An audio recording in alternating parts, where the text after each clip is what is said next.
Ce soir, au Cirque d'hiver de Paris, c'est la surboom. Après une dure année de labeur, les étudiants de seconde, troisième et quatrième année de l'atelier Chardon-Savard vont défiler. Cette école de stylisme enseigne depuis 25 ans la création de mode. La mode est particulièrement difficile, je dirais, à enseigner parce que ça change tout le temps, ça demande des compétences extrêmement diverses. Il s'agit de révéler des identités, mais aussi d'accepter certaines contraintes. C'est un cheminement créatif qui n'est pas facile. Le parcours est également complexe pour les équipes pédagogiques. Elles doivent chaque année apprendre et maîtriser de nouvelles techniques qui s'ajouteront aux savoir-faire ancestraux. Mais elles doivent également comprendre comment fonctionne la nouvelle génération d'étudiants. Ils sont dans un monde et dans une génération, leurs parents leur demandent beaucoup de s'épanouir. Et je pense que l'école est là pour leur dire et pour leur faire sentir qu'il ne s'agit pas seulement de s'épanouir, mais qu'il s'agit de se trouver une fonction dans le monde de demain. C'est-à-dire apprendre les codes et les règles inhérentes à chaque activité pour les faire évoluer. Les premières années travaillent en groupe sur des thèmes imposés comme trompe-l'œil ou vintage 50s.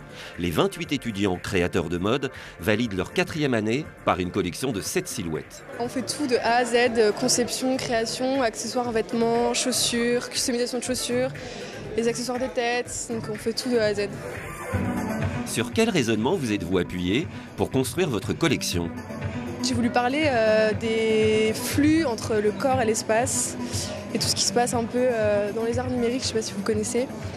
Donc tout ce qui est flux, transmission, network, connexion. Le futur créateur de mode doit maîtriser 3 outils. La réalisation technique de son projet, sa possible industrialisation et sa contemporanéité. C'est sur les années 40, donc la guerre, la Deuxième Guerre mondiale et l'art religieux. C'est des peintures en fait, à l'huile que j'ai faites.